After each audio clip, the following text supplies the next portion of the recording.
A groggy sound escapes her lips as her eyes slowly begin to open. Waking up, she finds herself in a strange room and an unfamiliar sleeping place, her memory hazy and her body feeling weak and disoriented. She looks down, realizing with a jolt that she isn't even properly dressed. Worse, she's sleeping next to a foreign man, and suddenly she remembers that just before she fainted, he was so much more. Her mission is clear. She has to finish him off before he wakes up. As she prepares to strike, the man lets out a soft breath in his sleep. But the gun just clicks. Her eyes widen in panic as she realizes the gun isn't loaded, her plan failing. A smooth voice cuts through the tension as the man opens his eyes, calmly acknowledging that the Miss Spy is finally awake. She pulls the trigger anyway.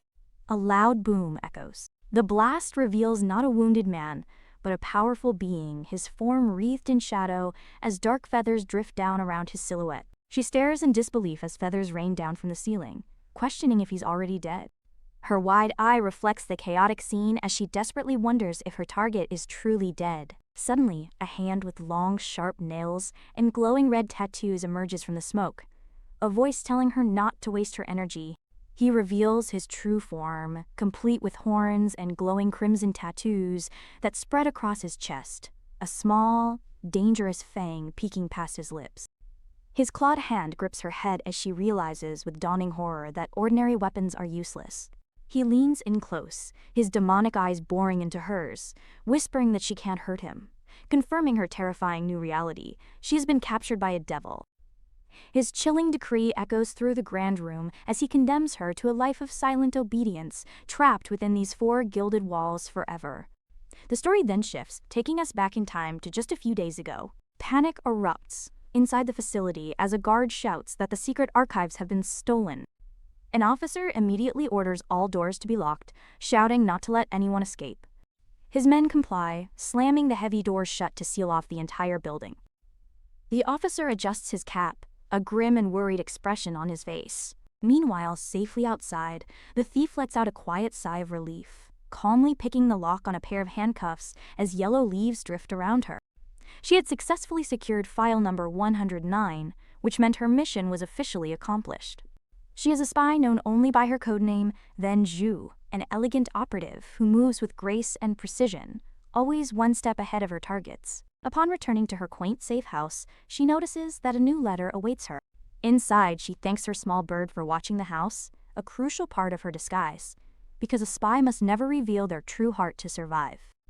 Her calm facade breaks as she reads the message, her eyes widening in disbelief as she wonders who could possibly know the special secret code used only between herself and Sister Amber. The letter, addressed to her as Mutiara, sends a chill down her spine. The list of flower names is clearly a secret code, but she's confused, believing the sender was already gone. Her new mission is to find an ancient scroll from the Gust clan, the founders of the City of Desire. The message emphasizes the scroll's immense importance, promising they will meet soon if she succeeds. Her destination is the sprawling, brightly lit metropolis known as the City of Desires. The letter is signed, "With love, Amber." Tears well up in Mutiara's eyes as she gazes at a framed photograph of herself and a mysterious white-haired man, her heart aching with memories. The City of Desires is a legendary place, a dream city that is said to have the power to grant any wish. Her investigation leads her directly to a lavish weekend party hosted by the Gust clan, the very heart of the city's power.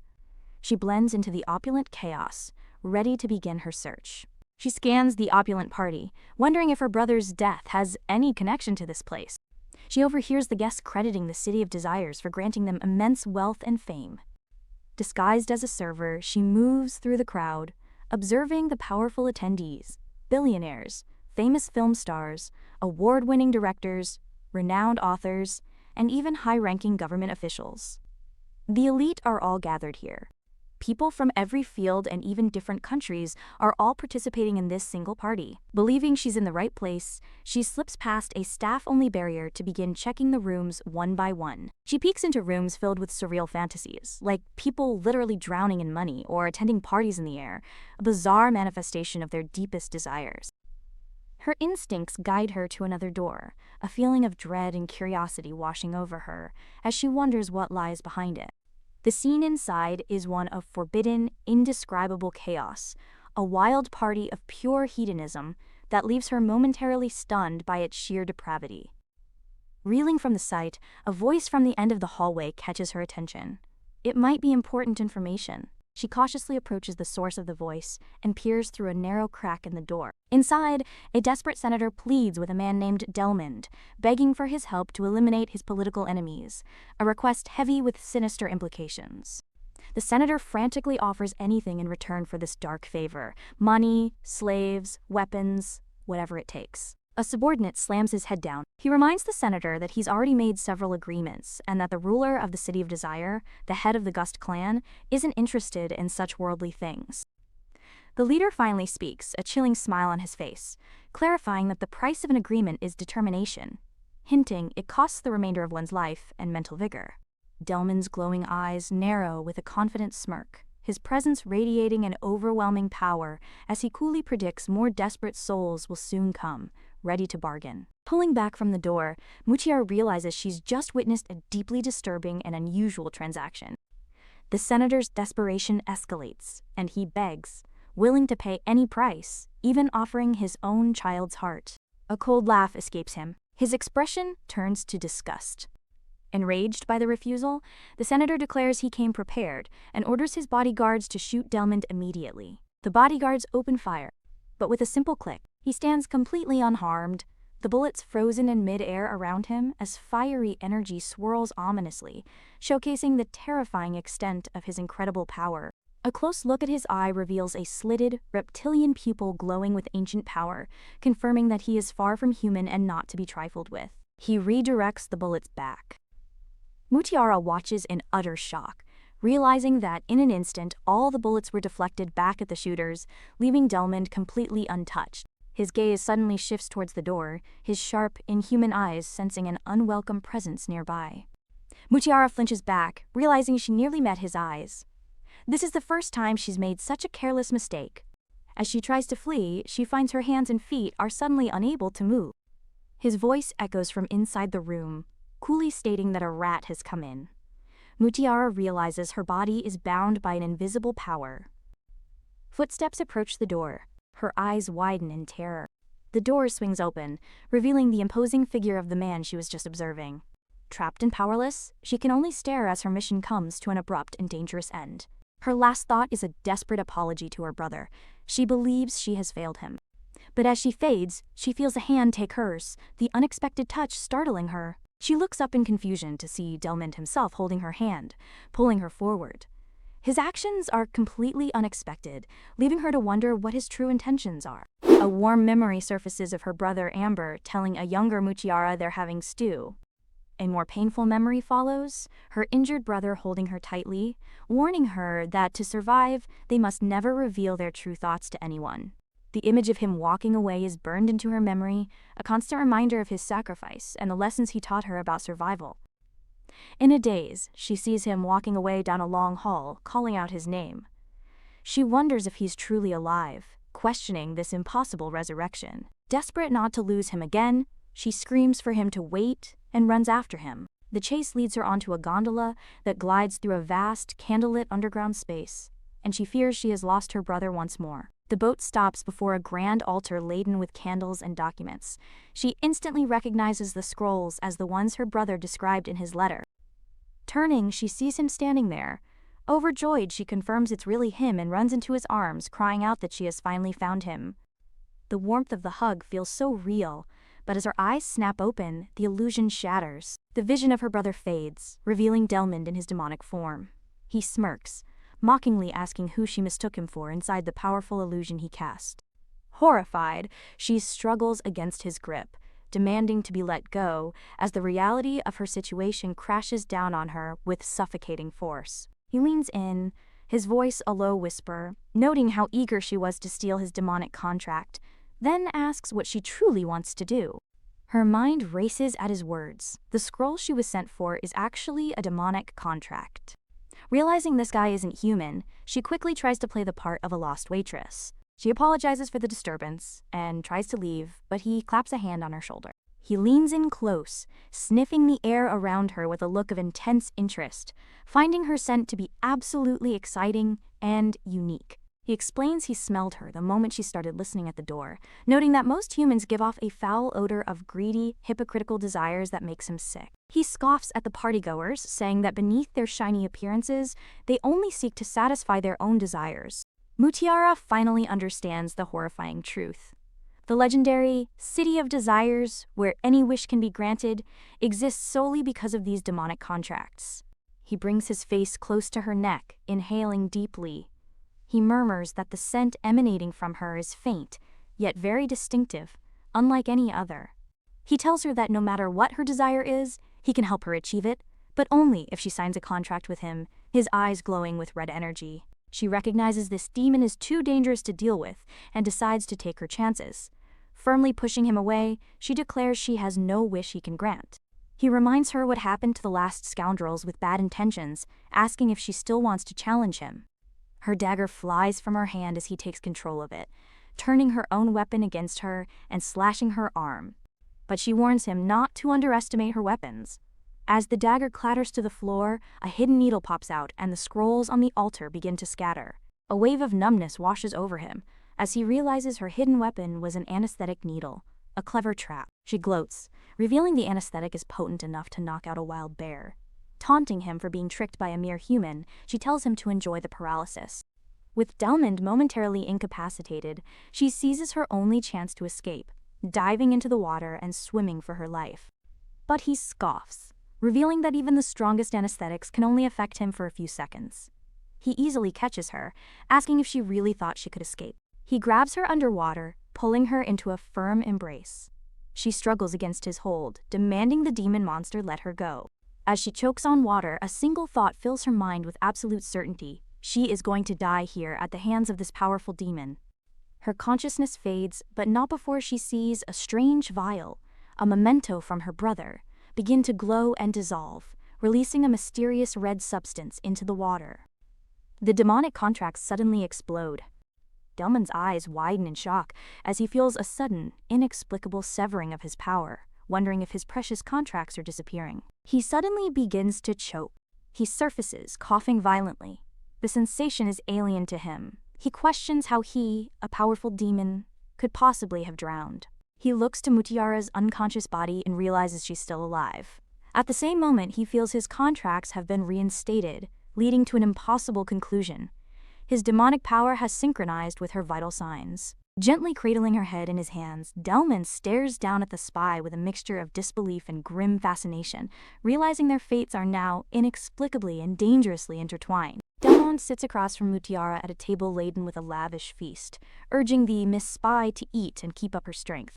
Mutiara internally scoffs at the idea of eating food from a demon, wondering if it's even normal meat, all while her stomach gurgles in protest. A crow perches on the balcony railing, observing the scene from outside the opulent room. She wonders why she wasn't killed, but placed under house arrest instead, questioning the connection between her brother's mission, the demonic contract, and Delmond himself. She concludes that, for now, the most important thing is to get out of the room. To understand what's happening, she knows she needs to gather more information. Delmond stands in another room, calling out the name Diamond to the crow on the table. The crow takes flight. As feathers swirl, the crow transforms into a blue-haired man in a sharp suit. Delmond addresses him as Bort, revealing the bird was a shapeshifter. Delmond asks if she ate, and Bort confirms she didn't. Delmond then orders him to gather all information on her, from birth to today, leaving Bort to wonder why he's so interested. Bort notes that, in hundreds of years, this is the first time Delmond has brought someone back. Delmond claims it's just to pass the time. Meanwhile, Mutiara, who is under house arrest, has found a ventilation duct. Believing it's her only way out, she begins crawling through the narrow space, confident she'll find an exit. Back in the other room, Delmond magically summons a book with a very pointed title: 100 Reasons to Stay Away from Humans. Bort begins reading a warning about prolonged human exposure, but Delmond stops him. Bort explains he checked the records. Demons with close human contact always end up dying or disappearing. With a flick of his wrist, Delmond incinerates the useless book. From inside the ventilation shaft, Mutiara sees the sudden burst of flickering flames, pausing her escape to see what's happening. He declares he's a demon who has controlled human desires for millennia, boasting that dealing with them is as easy as squashing ants. Mutiara freezes in the vent, recognizing his voice from directly below. His condescending words about squashing humans like ants echo in her mind, sending a chill of pure fear through her. She wonders if he's talking about her, her terror compounded by another embarrassing gurgle from her hungry stomach. Down below, Delman pauses, his sharp demonic hearing picking up a faint noise coming from above the ceiling. Mutiara panics, desperately hoping they don't investigate, knowing it's all over if the demon spots her. She quickly scrambles towards a fork in the ventilation shaft, seeking any escape route. A dangerous red aura flares around Delmond as he turns to his subordinate, his voice low and threatening, as he asks if Bort is suspicious of him. Bort remains unfazed, asking frankly if Delmond has set his sights on this human and brought her here to keep her captive. Delmond looks utterly stunned for a moment before he bursts into a loud, mocking laugh at the absurd suggestion. He flops back onto an ornate chair, still laughing hysterically, as he declares that there's no joke worse than that one. Bort checks Delmond's pulse, revealing the shocking truth. The woman's blood has permeated his demonic contract, tying it directly to her vital signs. Bort is stunned, asking if the pact will break if she dies. Delmond grits his teeth, admitting that if the price of the contract can't be recovered, his power will be significantly diminished. This weakness, he decides, is a secret that must not be known to anyone. Bort vows to immediately find a solution. At the same time, Mutiara's frantic escape attempt through the vents leads her in a circle, right back where she started. From her hiding spot, she overhears them discussing her fate, concluding they can't let her escape, but also can't devour her soul immediately. The word devouring sends a wave of terror through her as she stares at the meal below. She realizes with horror they prepared a lavish feast because they want to fatten her up. Listening intently from the vent, she hears Delmond's final chilling order to Bort. Keep a close eye on her and get rid of this weakness quickly, no matter what method it takes. His words confirm her worst fears, making her wonder if he wants to get rid of her immediately. She pictures herself being roasted over a fire, solidifying her resolve to get out fast. Believing no one else is around, she decides it's now or never and drops from the vent, using the chandelier to swing down. Just as she lands, the sound of footsteps shatters the silence. She freezes in place as Delmond enters the room, his sharp eyes immediately locking onto her precarious position on the chandelier.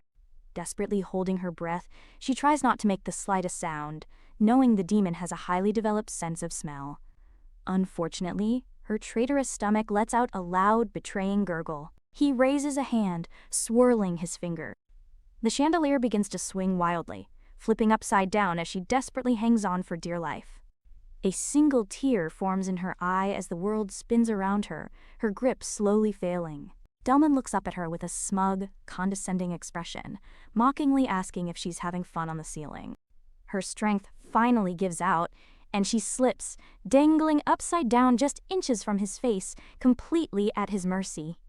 Her failed escape has only brought her closer to the very demon she was trying to flee.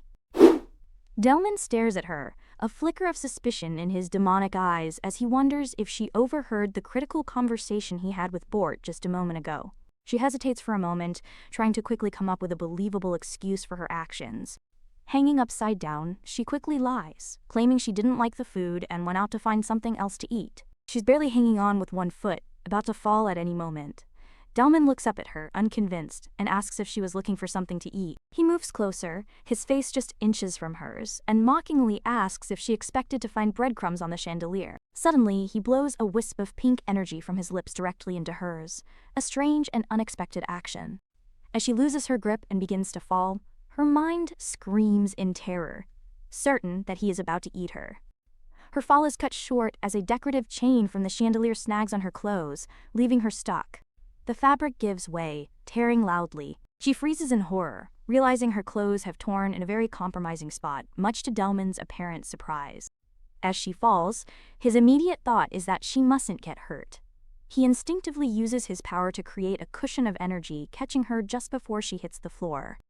Landing safely, she immediately moves to cover the torn part of her outfit, mortified by the situation. He grabs her arm. As he pulls her up, his eyes lock onto a peculiar injury on her side, a scarred mark that piques his interest. Her expression of raw vulnerability mixed with defiance captivates him, finding it far more interesting than her previous stubbornness. He recognizes the numbers, 3.16, as a mark left by some moment of utter despair, musing that a human's vulnerability is the perfect time to sign a contract. Kneeling before her, he offers to help this poor creature, claiming he can transform her despair into hope. He knows she came to his territory for a specific reason.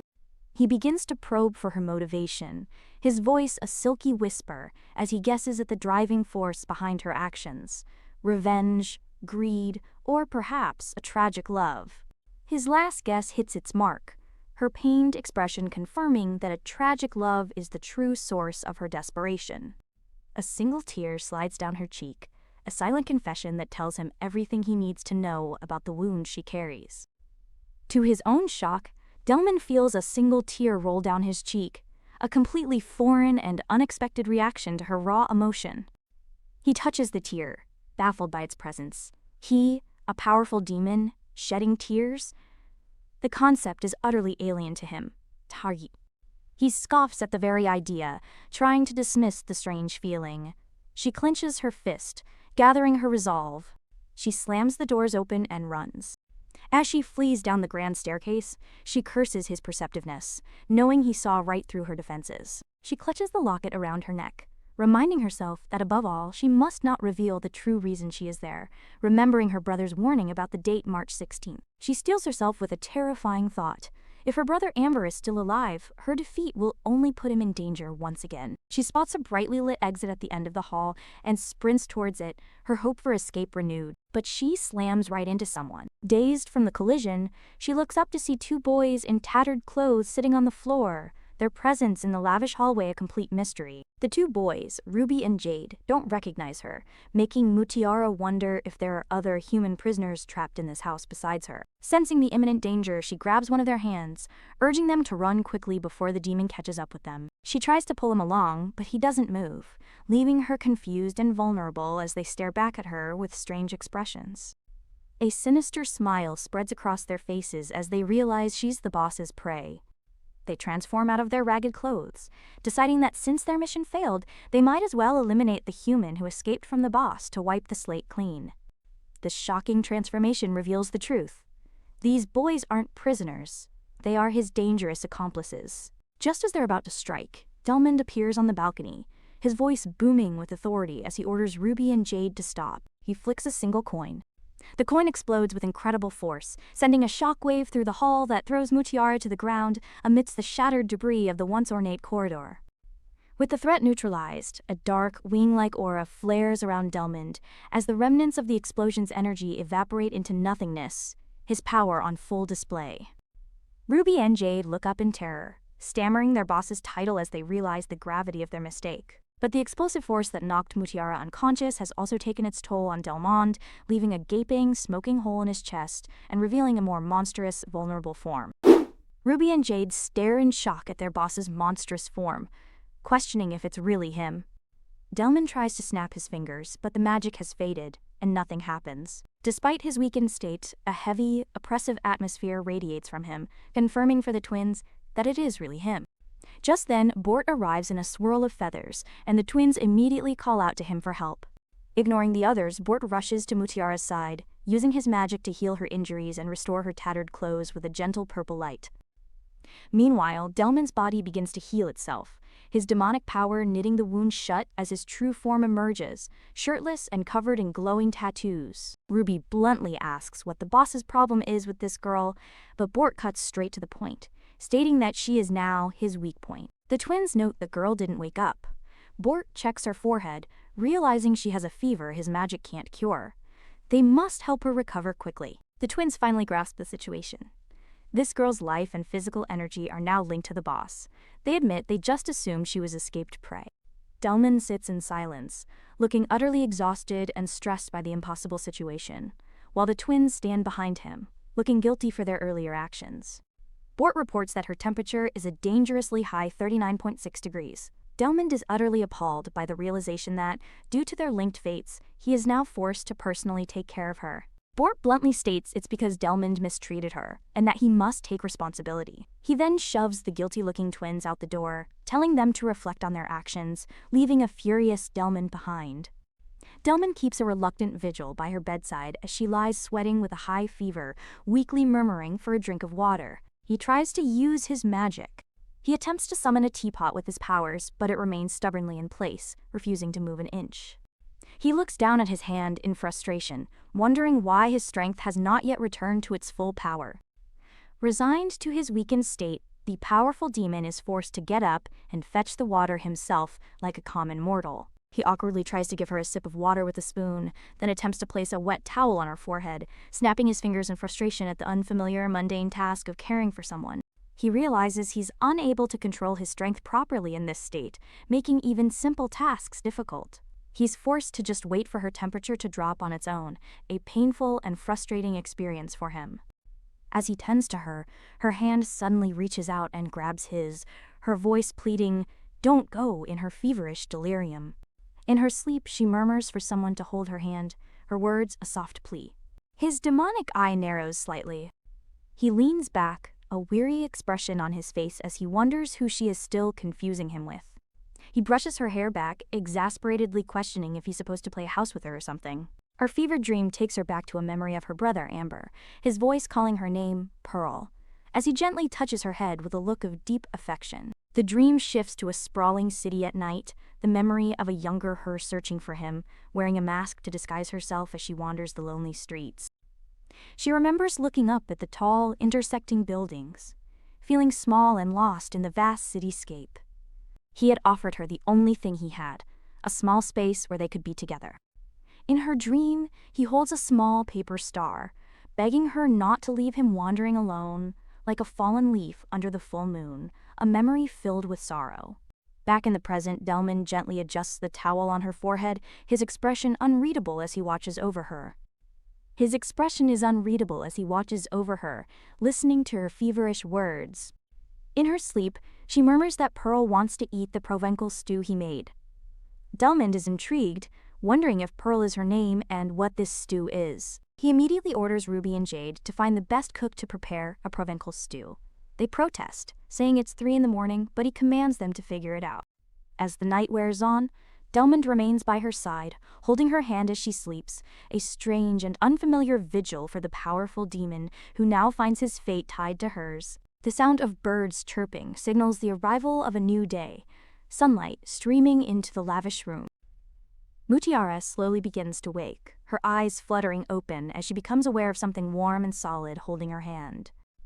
Her eyes snap fully open to see Delmond sitting beside her, a smug look on his face as he dozes. She's horrified, wondering how she ended up holding hands with this guy. She quickly withdraws her hand, and the sudden movement startles Delmond awake, their brief moment of peace shattered. As his eyes open, her senses return with a jolt, the reality of her situation crashing down on her once again. He feels a familiar surge of energy coursing through him, a triumphant smile spreading across his face as he realizes his supreme control and immense power are finally returning now that she's awake. Just then, the doors burst open as Ruby and Jade return, proudly presenting the Provençal stew they were ordered to find. They proudly explain how they burst into the town's best chef's home, pulling him from bed to prepare the dish. He looks at the hodgepodge of leftovers, a simple dish of simmered summer vegetables, and recalls that this is what she mumbled about in her feverish dreams while she was unconscious. He tastes it to recognize the ingredients, so he can magically recreate it later, earning him admiration from his subordinate. Mutiara is stunned, wondering how he came up with the idea of making this specific dish, fearing she let something slip. The familiar, wonderful smell of her favorite dish fills the air. It's been forever since she's had it, but knowing he's watching her, she decides she'd better eat slowly and carefully. As she eats, the memory of his conversation with Bort echoes in her mind. They can't let her escape, but they can't devour her soul immediately either, reinforcing her terrifying misunderstanding. Mutiara questions his motives for treating her this way, her guard up as she eats. She confronts him, asking if he's feeding her desires now so he can truly consume them later. He leans in, touching her chin with a smirk, calling her smart and his favorite experiment. He pushes her onto the bed, whispering that one must tease their prey slowly for true satisfaction, his intentions becoming terrifyingly clear. A sinister smile plays on his lips as he declares his intent to cultivate her human desire. He takes a drop of blood from his finger, explaining his plan to wait until her soul has attained perfection.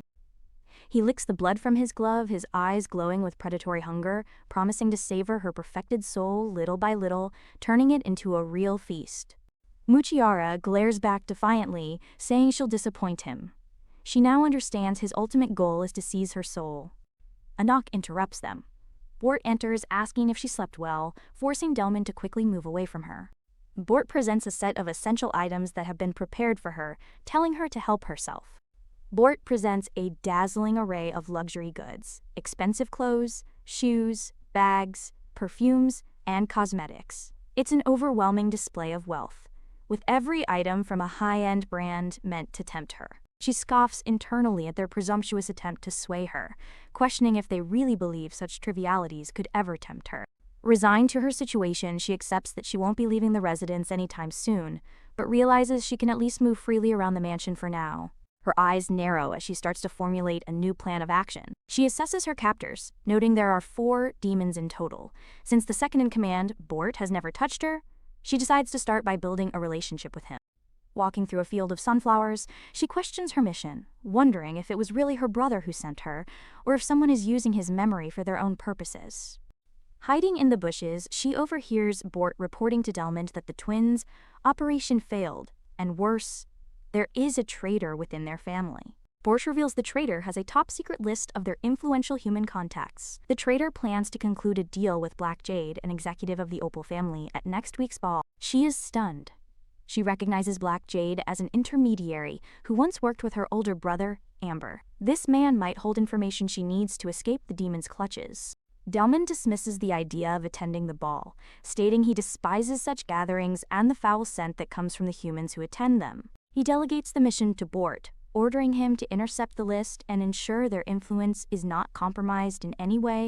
Bort agrees to take care of it. Seeing her opportunity, Mutiara suddenly appears from her hiding spot, calling out to Mr. Bort to get his attention. She takes his hand, sweetly offering to be his dance partner for the occasion, confident that she can help him. She flashes a bright, confident smile, her plan to get closer to him and access the outside world now in motion.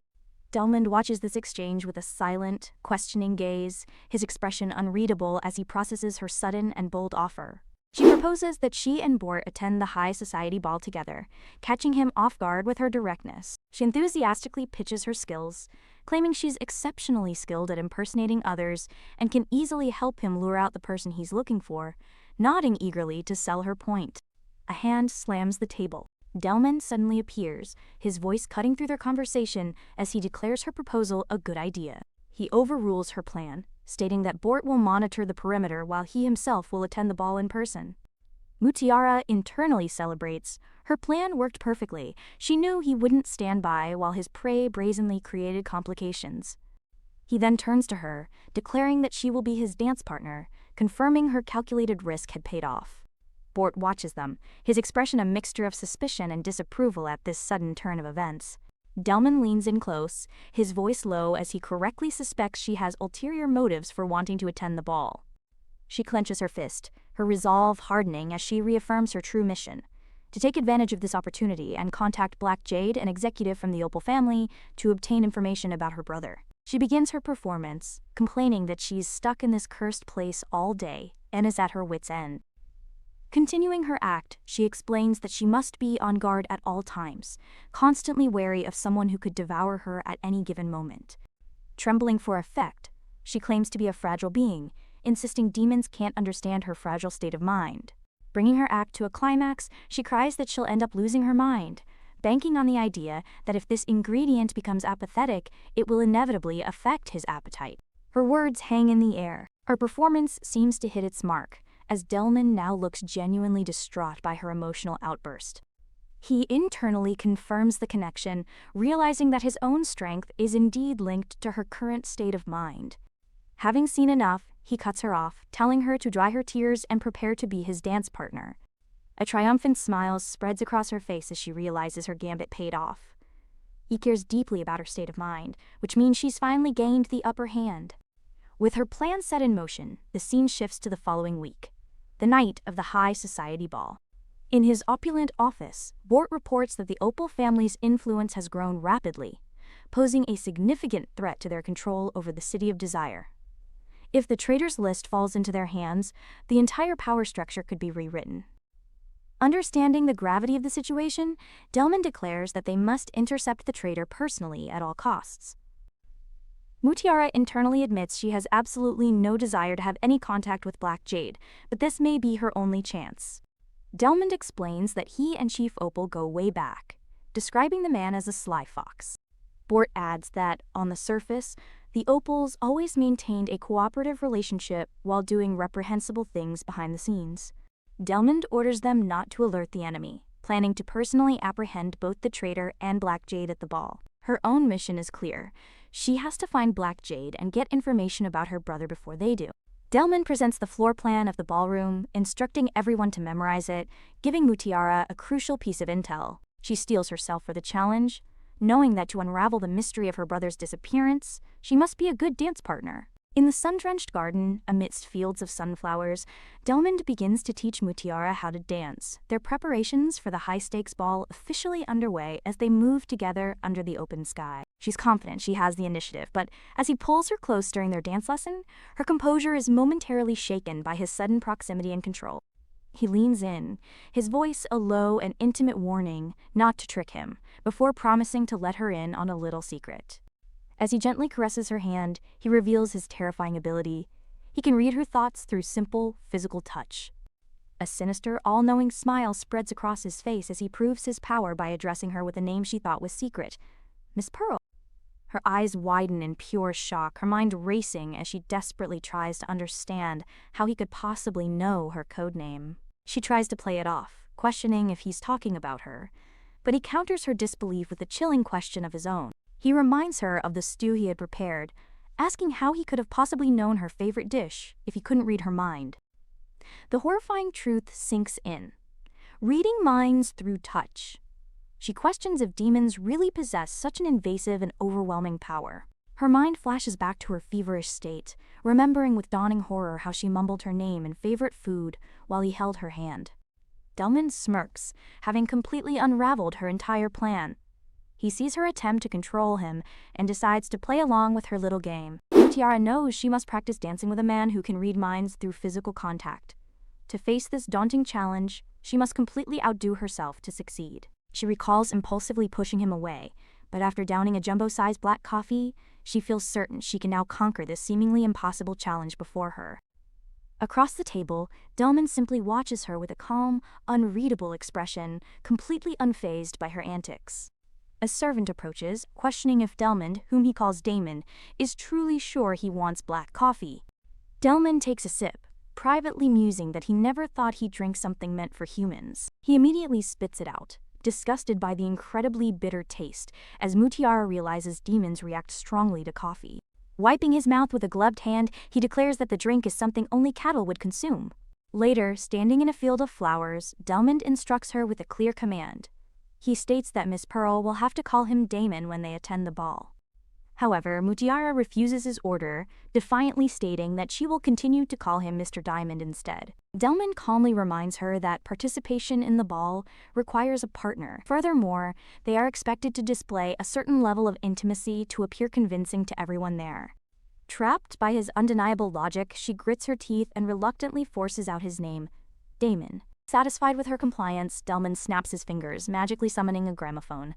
With a simple declaration to begin, music fills the sunlit air, swirling around them in the field. As they start to dance, she desperately tries to minimize their physical contact, wondering if it can possibly prevent him from reading her thoughts. Delman remarks that for a spy, Miss Pearl is remarkably agile and flexible, but she seems so stiff when she dances. She glares up at him, her thoughts racing with pure frustration, silently blaming him for her current predicament. He simply smirks in response. He presses his hand firmly. In one swift, elegant motion, he dips her low, her back arching just above the field of daisies. Her eyes are wide with surprise, caught completely off guard by his sudden move. Looking down at her with a satisfied glint in his eyes, he tells her that's how it should be done. Flustered and angry, she curses the damn demon in her mind. A wave of panic hits her as she remembers he can read her thoughts, forcing her to quickly think about something else. Her brain kicks into full speed, desperately trying to block him.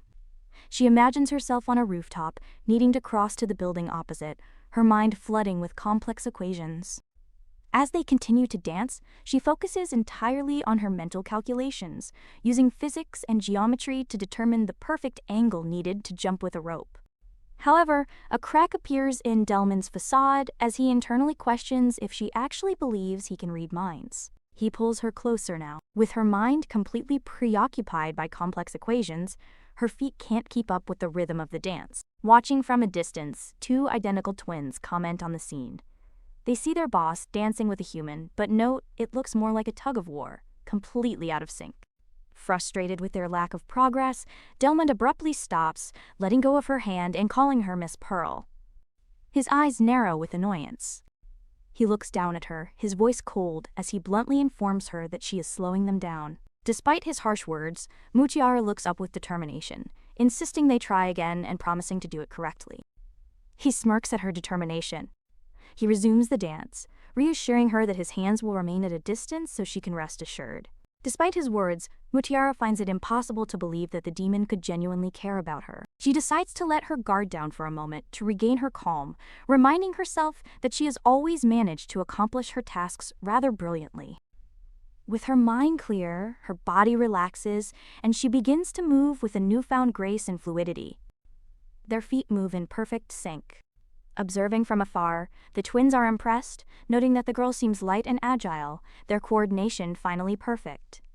As the music ends, she looks up at him with a bright, genuine smile, confident in her progress. However, unknown to them, Delman's attendant has been watching the entire exchange from the shadows of the garden, his expression completely unreadable as he observes their interaction. At an ornate desk, Mutiara focuses on her next move. She knows it's time to prepare an escape plan. She carefully presses powder from dismantled batteries into a compact, convinced the substance will prove to be useful later. Her expression is one of intense focus as she prepares the special powder, her blue eyes sharp with determination. A knock startles her.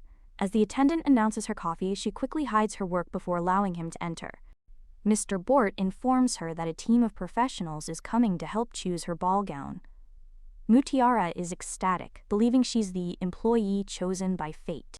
Mr. Bort's expression turns serious, reminding her that, for now, she is merely a toy for Damon's amusement. He leans in, his voice low, warning her that the moment she realizes Delman is paying her special attention, it will be an extremely dangerous sign. Confused, she asks for his meaning. He looms over her, explaining that humanity has long been dull and ignorant. He continues his explanation, revealing that despite humanity's general dullness, occasionally, exceptionally gifted individuals have emerged throughout history, standing out from the crowd. Mr. Bort reveals that Damon would admire the talents of these gifted humans. As a sign of his appreciation, he would grant them a very special, and likely terrifying, favor. Bort explains that every time this happened, humans would flatter themselves, believing they'd earned the demon's favor. They would think they were his dearest, the only one who could repel him, or that they were completely under his enchanting spell.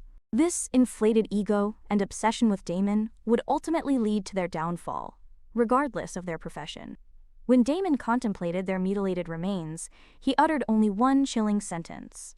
Against a blood-red moon, Damon would look upon their tragic end with utter indifference, simply remarking, "What a shame." Mr. Bort concludes his dark tale by explaining that Damon would then erase any trace left by the other party. This, he warns, is the terrifying culmination of receiving Damon's so-called special attention meant for humanity.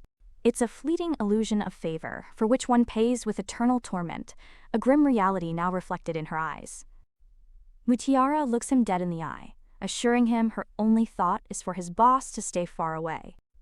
Mr. Bort reminds her that the greatest danger for a spy is attracting special attention. He advises her that it would be better not to become the chosen one, lest history repeat itself. Just then, the artistic director of a top fashion house arrives, urging Pearl to try on a gorgeous new gown. The whole team declares they're going to help her choose, surrounding her in an extravagant display. She feels overwhelmed by the sheer opulence, transforming into a sparkling and charming figure, the center of attention. While the fashion team fawns over her beauty, Mutiara worries. She knows that becoming the center of attention is the fastest way to become a target. Meanwhile, the designers debate which outfit is better, presenting their flagship piece. She models a stunning white gown adorned with vibrant red roses. The sophisticated style is a splendid performance of ultimate romance and flamboyance, perfectly colliding sheer fabric with rich hues. Next, she tries a daring little black dress, sparking a debate among the designers. She then models an azure blue dress with fur, making her feel like a fashion doll as the twins praise her ability to pull off any style effortlessly. Mr. Bort scolds the designers for straying from the ball's requirements. Mutiara, fed up, declares them unreliable. She decides to choose her own battle outfit, drawing on her vast experience with countless transformations. Mr. Bort closes her book, stating that for balls of this class, one must choose gowns that conform to etiquette. He calmly presents his own selections from a book, simply telling her to try these. Her eye widens in shock. The fashion team praises his impeccable taste, calling the selections timeless classics. However, Mutiara immediately notices a very specific and troubling detail.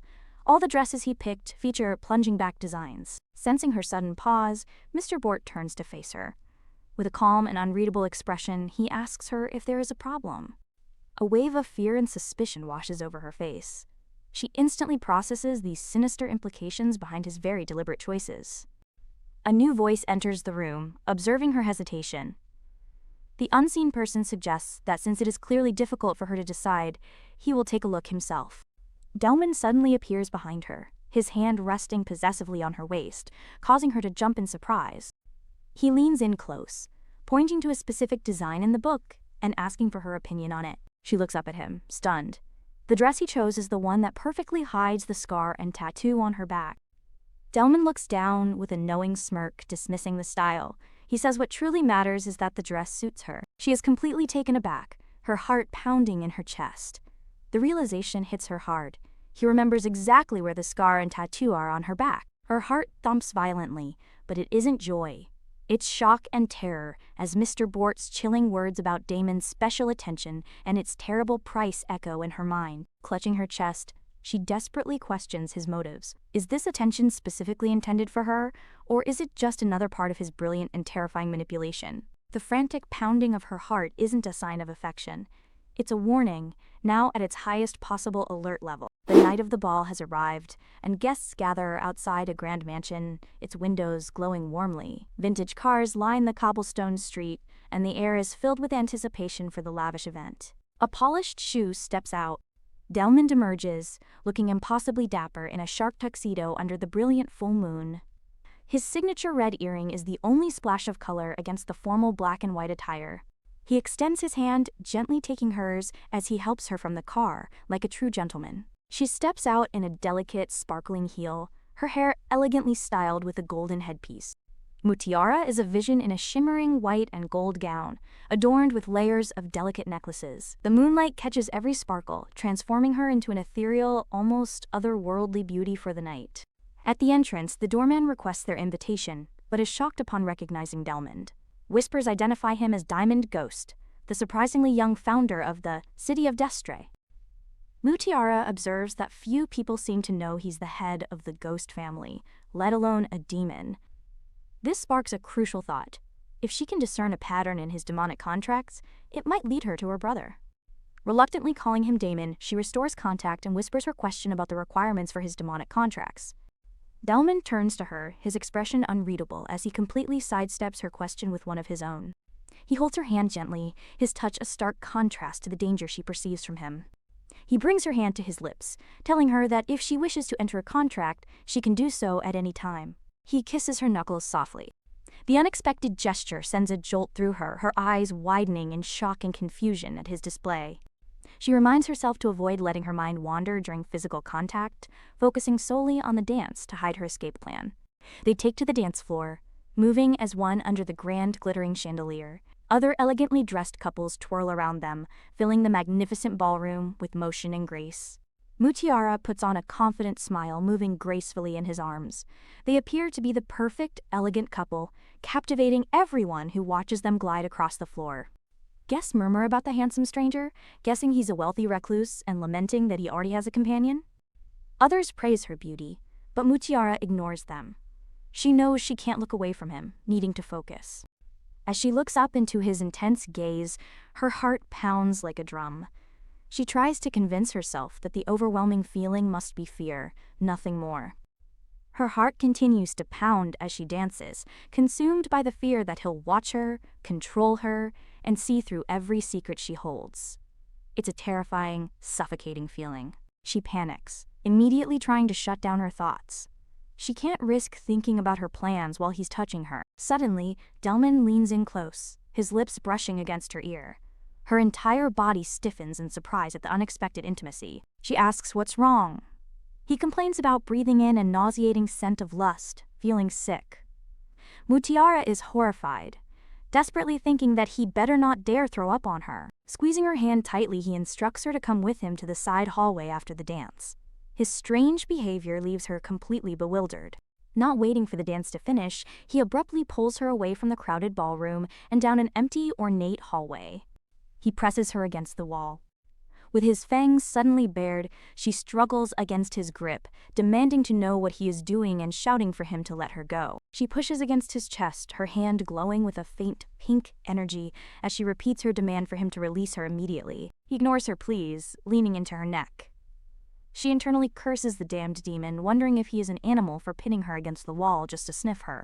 He pulls her into a tight embrace, lifting her slightly as he buries his face in her neck. A soft sigh escapes him as pink energy swirls around them, indicating her power reacting to his proximity. In his thoughts, Delman reveals his disdain for such occasions. He finds relief in her scent, considering it a pleasant diversion from the overwhelming atmosphere of the party. He pulls back slightly, remarking that her scent is unfortunately a little weak. Mutiara is internally furious, thinking the bastard is treating her like a tonic and being difficult. Releasing her, Delman declares they have work to do. Enraged, Mutiara internally calls him a perverse animal and reaffirms her plan to escape as soon as possible. As they re-enter a more populated area, a man with light brown hair approaches them. Mutiara politely excuses herself from Mr. Diamond to address the newcomer. The man has a kind, gentle expression as he looks down at her with a warm and welcoming smile. He calls her beautiful lady and asks for the honor of the next dance. At the bottom, a name is revealed: Opal. Mutiara has found the man she's been looking for. Delman's eyes narrow dangerously. Delman wraps a possessive arm around Mutiara, demanding to know what business the man has with his partner. Mutiara is stunned, realizing this is the boss of Black Jade, the head of the Opal family. Delman tightens his grip, his voice laced with possessive venom as he confronts Opal directly. Mutiara is frozen, processing the shocking revelation that this man is the head of the Opal family, the very leader of Black Jade. Opal remains unfazed, smoothly complimenting Mutiara's brilliance. Addressing Lord Diamond, he explains he simply couldn't resist asking the radiant beauty to dance. With a charming smile, he places a hand over his heart, assuring Delman he will protect her like a precious jewel and return her safely. From the darkness of his thoughts, Delman's voice cuts through with chilling finality, declaring, "No, she is mine alone tonight." His hand slips down her side. He pulls her flush against him, claiming her heels are too high. He insists she doesn't feel safe anywhere except in his arms. Mutiara internally screams at him to shut up, thinking to herself that nowhere is as dangerous as his arms. Opal watches the display with a knowing look, commenting that such tender care suggests this young lady is no ordinary dance partner. His gaze sharpens, cutting through the pleasantries as he poses a direct, dangerous question to Delmond. Could she be his new, carefully chosen prey? The word prey hits Mutiara with the force of a physical blow. The implication is staggering. This individual, Opal, knows that Delmond is a demon. Mutiara internally assesses her target, noting his androgynous beauty that transcends gender. Despite his youth, he's already the leader of an emerging gang, and, most importantly, has connections with demons. Delmond issues a silent, sharp warning to his rival, reminding him that propriety is the foundation of this city of desire. He views the city as a grand ballroom, where everyone must know their place. As the master of ceremonies, he warns that if you dance your own steps well, the night will be truly enchanting. His warning carries a deadly edge. If you venture into restricted areas or step on others' toes, you'll likely end up in pieces. Opal responds diplomatically, acknowledging that everything works within the framework Delmond established. He thanks him for his guidance. Mutiara's mind races, seeing her opportunity. She identifies Opal, owner of Black Jade, as a splendid and easily accessible material. Delmond turns his attention back to Mutiara, gently asking if she's tired of standing. After she quietly admits she is, Opal gracefully excuses himself, telling her to have a great time and that he won't bother her anymore. As Opal walks away, his thoughts turn to someone named Amber. He muses that her sister has a special gift, warranting a demon's care. Having made contact and gathered information, Mutiara excuses herself to a lavish bathroom to prepare the next stage of her plan. Meanwhile, Delmond notices the twins have vanished. In the bathroom, Mutiara reveals her hidden gear, strapping combat pouches to her thighs. Outside the bathroom, Ruby grows impatient after half an hour, but Jade calmly tells him to have patience. Meanwhile, Delmond is surrounded by women at the party. They're captivated by his unique aura, asking his identity. Growing impatient, Delmond subtly whispers to one of his subordinates, asking if Mutiara has come out yet. An attendant then informs him that several key figures have left the party, including Miss Bath, Mr. Ju, and the movie star Selena. The final, and most crucial name mentioned is Opal. The name Opal instantly triggers a chilling transformation in Delmond. His demonic nature flashes through his eyes as his pupil constricts into a sharp, terrifying reptilian slit, revealing his true self. Delmond's eyes scan the ballroom, and he realizes with a jolt that the real Opal never actually left the dance floor. His face contorts with fury as he realizes the truth. She ran away, and he orders his men to pursue the imposter. The imposter sprints away now. He reaches a corner where Mutiara is waiting, a triumphant smile on her face. She has successfully found her contact. They turn a corner and run into another agent, who questions what his boss is doing there. He was waiting for a top-secret list from the Ghost family before spotting Mutiara and shouting his partner's name, Ruby. Ruby and Jade sprint down the hallway, spotting their target around the corner. Ruby triumphantly shouts that they've found her. With the twins closing in fast, Mutiara urgently shouts at Ruby to quickly light the device she's holding. Ruby lights the explosive compact. It explodes with massive force. Delmond's voice calls out as the twins are caught in the blast, seemingly vanishing into thin air. The smoke clears, revealing a scene of utter devastation. The once pristine hallway is now a wreck of shattered chandeliers and rubble, completely empty. The twins reappear before their boss, faces pale with shock. They stammer out the terrible news. She's gone. A wave of demonic fury washes over Delmond. His clawed hand shatters his wine glass as blood and wine spray everywhere. He gives a single, chilling command. Look for her. His eyes burn with cold, demonic rage. He makes a low, menacing vow, wanting her to have absolutely nowhere to hide. One of his men reports they've searched the building 3 times without finding her. Delmond reasons that since her goal is to find Black Jade, she wouldn't change her disguise yet. Delmond calmly calls for his most trusted attendant, Bort, who immediately responds with a simple yes. Delmond orders him to stay near the building, certain she's with Black Jade and can't be far. Bort confidently accepts the task as dark feathers swirl around him under the full moon. Meanwhile, the real Opal wonders where Amber's sister has gone, noting how much Diamond seems to care for her. An associate assures him he will take care of the matter immediately. Far from the party, Mutiara and Ruby have landed atop a massive clock tower overlooking the city. Ruby, looking exhausted, questions his boss, reminding him the plan was just to get the list. The boss sighs, wondering how the Ghost family members found them.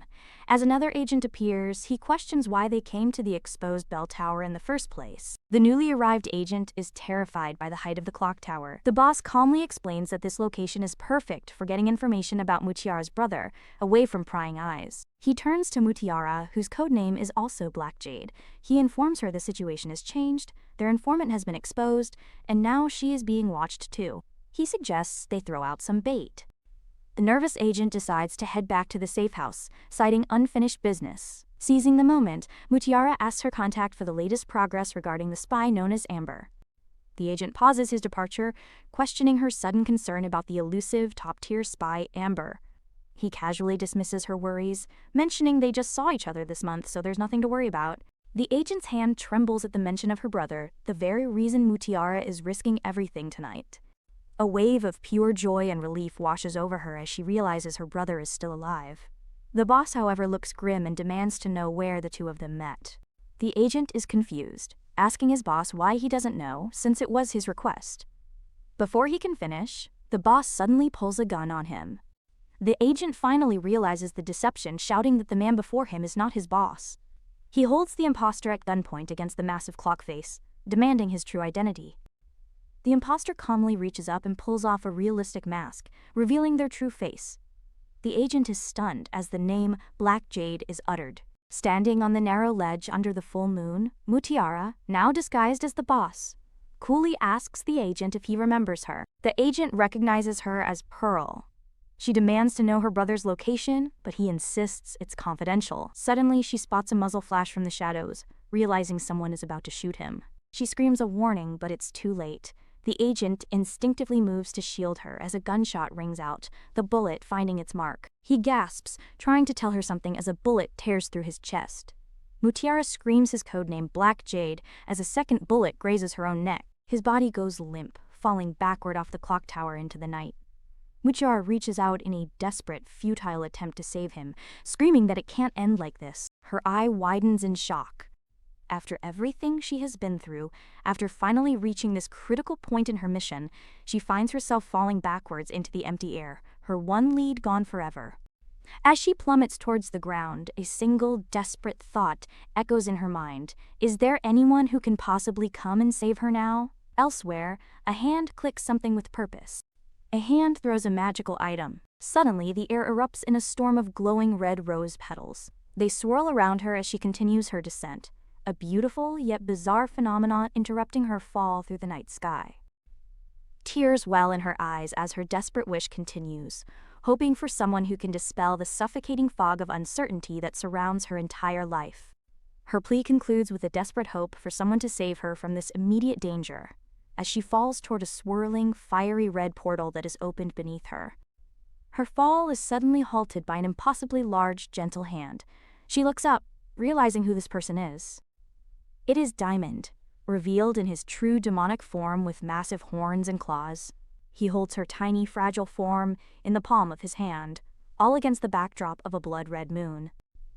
High above the city, the clock tower stands silent as the last of the magical red petals gently fall. Back on the clock tower, Delmond holds her gently. Noticing her injury, he insists on taking a look at the wound. She pulls away defensively, dismissing the injury as just a scratch. Delmond's serious gaze contradicts her, stating plainly that she's bleeding. She cries out as he touches the wound. A red light emanates from his hand, and the injury begins to heal instantly. As the magic heals her, she eyes him suspiciously. She questions his motives, wondering if he is obsessed with making her his prey. Delmond looks down, his expression unreadable. He quietly asks if that is any way for her to speak to her savior. She remains silent, her mind racing with distrust. A demon following her everywhere surely can't mean her any well. His gaze is intense and unwavering as he makes a solemn promise. He declares that whenever and wherever, he will be by her side. He leans closer, his voice softening as he explains his true motivation. He tells her it's because he is genuinely worried about her, and he doesn't want to see her suffer even slightly. Her mind struggles to process his words. His attention then shifts, and he kneels, asking if she also sprained her ankle. She instinctively recoils, pulling her leg away from his touch. Delmond closes his eyes for a moment, sensing something is wrong. He gently takes her bare foot in his hands, his touch surprisingly careful as he simply asks her to trust him. Looking directly into her eyes with an unyielding intensity, he makes a solemn vow, promising that he will protect her. His words hang in the air, leaving her stunned and conflicted, her blue eyes reflecting a deep uncertainty. The promise echoes in her memory, reminding her of another time she heard those same words from a very different person. She wonders how long it has been since she last heard that vow. 10 years? Or maybe even 15? Her mentor's harsh lessons come flooding back. She was taught to be strong, to handle everything on her own, and that tears were the most useless thing a person could possess. As a young girl, she was taught that being cherished and cared for was a warmth she should never dare to hope for in her life. It was a lesson she learned through pain and sorrow.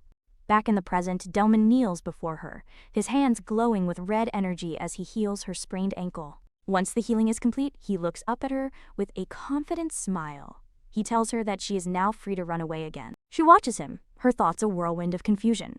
Despite knowing he's a demon, this person is taking such meticulous care of her, a kindness she was taught never to expect. But if that's true, she wonders why, at this precise moment, she feels an undeniable and confusing glimmer of joy. As pink, ethereal energy begins to swirl around them on the clock tower, she asks herself a terrifying question. Could it be that she is actually being tempted by the demon?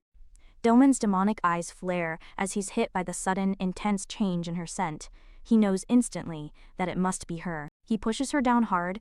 Overwhelmed by her alluring scent, Delman loses control, pinning her to the ground as a trickle of blood drips from his mouth.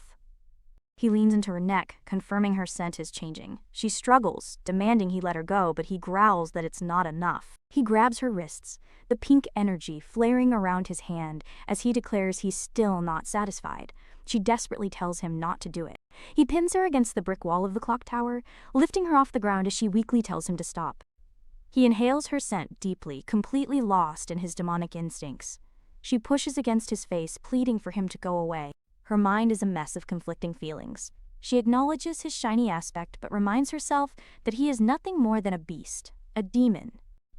His fangs are bared as the pink energy swirls around him. He recognizes the power emanating from her is dangerous, far too dangerous to ignore. She slaps him hard now. The slap stuns him, the red mark blooming on his cheek. Mutiara glares back, clutching her disheveled clothes with defiance and fury. The intensity of the moment leaves her looking down, ashamed and exhausted by the overwhelming confrontation on the cold stone floor. Delmond reaches down, attempting to cover her with his coat. She flinches away violently, curling into a ball and screaming at him not to touch her. She trembles, completely shut down in a defensive posture. For the first time, Delmond seems at a loss, wondering what he should do with her now. He runs a hand through his hair, a faint blush on his cheeks. He admits to himself that he has genuinely become interested in her. His desire is no longer just instinctual. He wants to carefully pry open her hard, protective shell, a beautiful metaphor for her guarded heart. His ultimate goal is to finally touch the precious pearl within her, the soft, true self that she keeps surrounded by her defenses. In memory, Mutiara angrily tells Delman not to touch her. He calmly responds that it's her first time exploring the city, and he's simply afraid she will get lost if she runs away from him. Walking down the street, she thinks spies shouldn't attract attention, but her companion is far too flashy. She looks at him with suspicion, questioning his sudden interest and demanding to know what he is truly looking for. He apologizes for his previous rudeness, promising that for today, whatever she wants to do or wherever she wants to go, he will be there for her all day long. The scene shifts to an hour ago, where Bort questions Damon about Pearl. He notes it's been 3 days without a word, wondering if he upset her, while the twins suspect their boss is up to something. Delman found that she did not react to him at all. He then tried suggesting they take a walk down the main street, but she continued to ignore him, remaining silent and distant. Finally, she turned around with a bright, cheerful smile, surprising him by readily agreeing to his suggestion. Her thoughts reveal her true plan. With her contact dead, the trail has gone cold.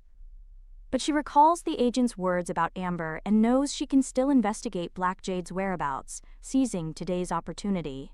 Her plan takes them to a high-end store, filled with a dazzling array of makeup and cosmetics.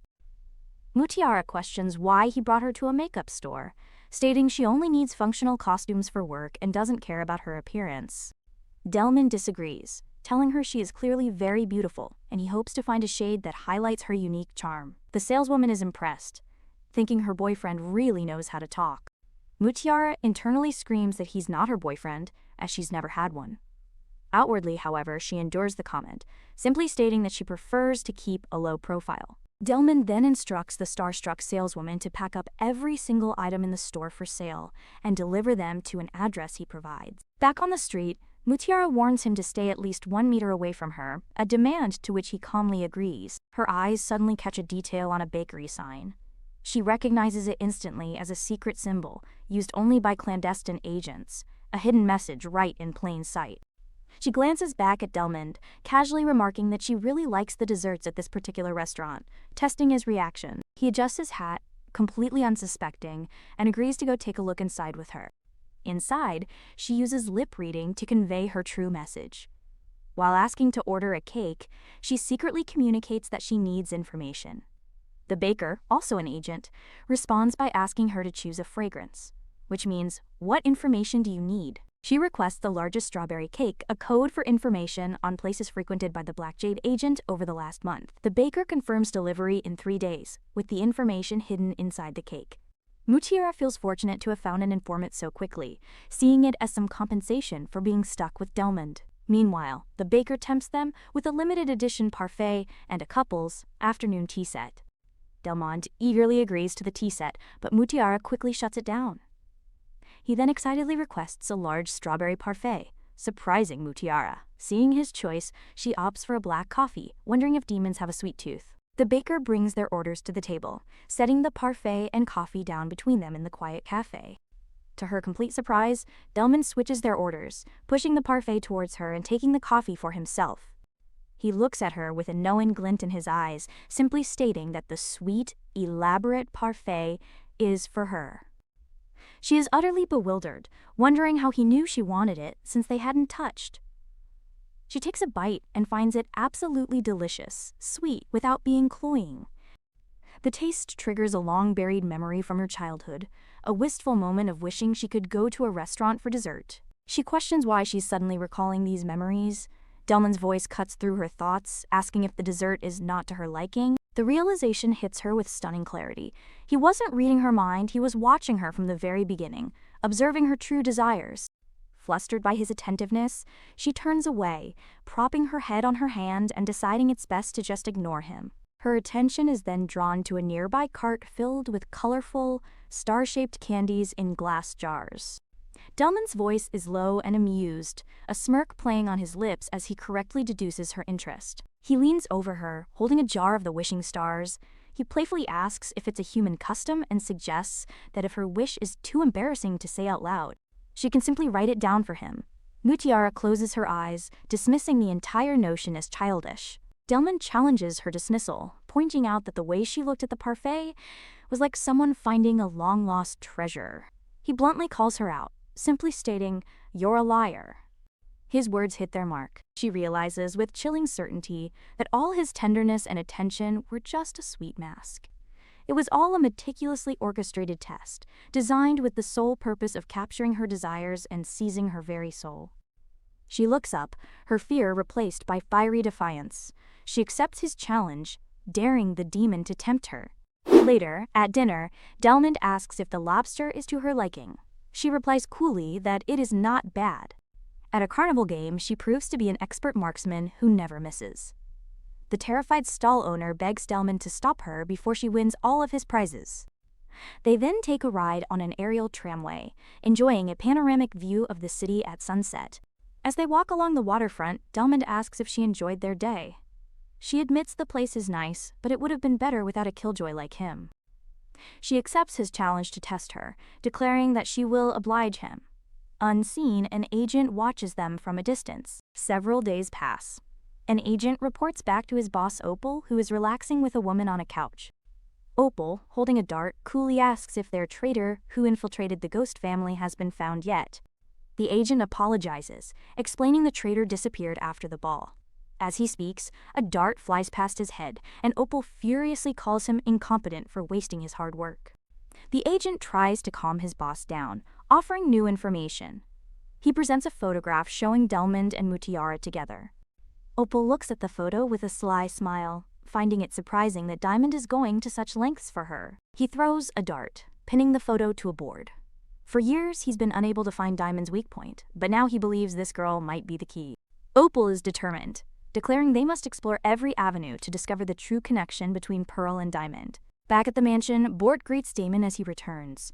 Mutiara, however, quickly rushes past them and up the stairs. Bort praises Damon for handling the hunt for the traitor and recovering the list with efficiency. Damon, however, cuts him off, asking about the traitor's interrogation and if any affiliation was found. Bort apologizes, revealing the traitor died before his execution by using poison hidden in his mouth. Unfortunately, his identity and allegiance remain purely hypothetical for now. Delmond is unfazed, dismissing the setback as the last gasps of vermin who will eventually make a mistake. In her lavish bedroom, Muchiara tells herself there's no need to rush. She decides to wait for the information about Black Jade's whereabouts. As she tries to rest, she wonders why she keeps thinking about a past she should have long forgotten. She hopes a good night's sleep will bring her some clarity. She drifts off to sleep in the grand, ornate bed, unaware of the presence that watches her from the darkness. Delman stands by her bed, his robe open to reveal his muscular physique. He notes she had a golden opportunity to escape but didn't take it, which conveniently saves him the trouble of chasing her. He watches her sleep, thinking that if her fragile body were to be injured, he would be the one to suffer the consequences, remembering a vision of her lying injured in a ruined hall. He leans over her, recalling how she snuck into his basement when they first met. He still wonders what her true goal was on that fateful night.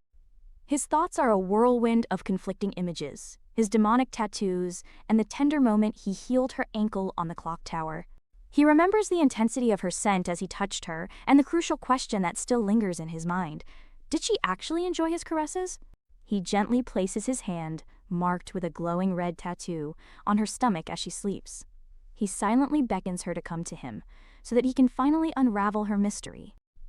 His fangs graze his lip as he thinks that she must become more fragrant. He wants desire to fill her entire being so that his palate may finally be satisfied. She smiles in her sleep, completely unaware of his presence. He leans over, his hand gently touching her hair as he whispers for her to keep sleeping. She finds herself in a strange, dark space, floating weightlessly as red ribbons dance around her body, binding her.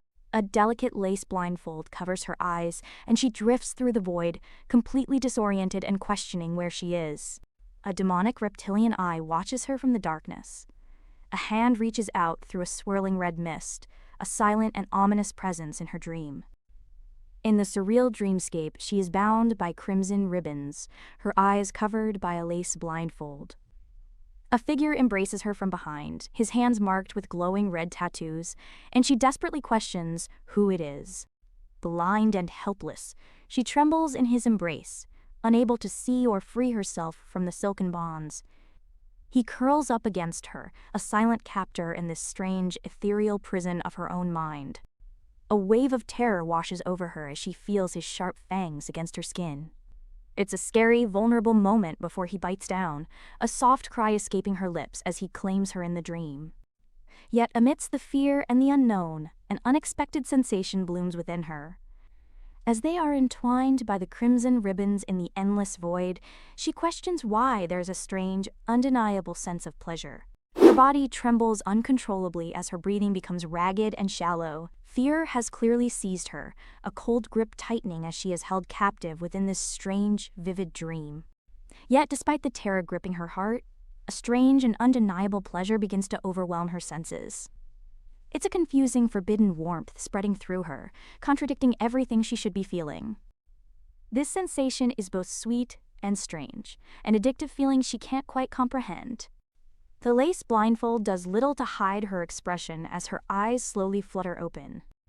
Before her stands the demon from her dream, his true form revealed with sharp horns and glowing crimson tattoos. His piercing red eyes stare directly into her soul, holding her captive with his gaze. The sight of his true demonic form sends a wave of pure terror through her. A scream tears from her. She jolts upright in bed, the scream from her dream echoing into reality as she wakes up. Her heart pounds in her chest, eyes wide with lingering fear from the terrifying vision. Gasping for air, she tries to calm her racing heart in the silent, opulent room. Clutching her head, she desperately tries to make sense of it all. Why did she dream of that demon? It was a true nightmare, so terrifying that the fear still clings to her now. But as she recalls the intimate moments from the dream, she realizes it wasn't just a simple nightmare. The vivid memories of being held and kissed by the demon feel far too real and complicated. The horrifying realization finally hits her. It was an erotic dream. Her mind spirals as she processes that the object of this intimate dream was that very same terrifying demon, causing her brain to completely overheat. She frantically questions herself, wondering if this dream means she secretly harbors inappropriate thoughts about him. The very idea seems so impossible that she rolls around in utter disbelief and mortification.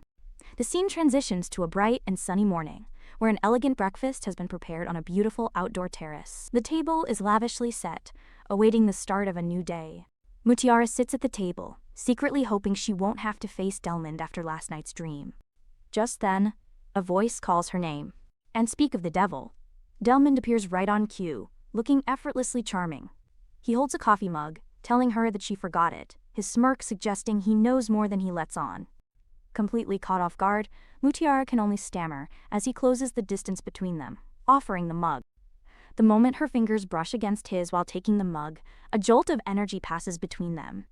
The simple touch instantly triggers a vivid flashback to the dream, making her question what is real. She yanks her hand back instantly. Delmond places a hand on her forehead, noting her flushed face and asking if she has a fever. Internally, he worries, knowing that her getting sick is a bad sign that could cause his own powers to become unstable again. Mutiara freezes in panic, realizing that if he can read minds, he'll discover the embarrassing dream she just had. She shoves the cup away. Then she turns and sprints. Delmond is left utterly bewildered by her sudden outburst, wondering what just happened as dark stains spread across his suit. The twin servants at the table flinch, sensing the dangerous aura now radiating from their master's back. Sometime later, a servant approaches Mutiara on the balcony, announcing that an order she placed has finally arrived. Her expression brightens with relief and excitement, realizing the information she requested has also arrived with the delivery. She rushes back inside, where a man holds a large, pink, gift-wrapped box, waiting for her. With a bright and cheerful smile, she thanks him and eagerly takes the large box from his hands. This cake is more than a dessert. It hides crucial information about Black Jade's movements over the past month. It's the vital lead she needs to finally find her missing brother.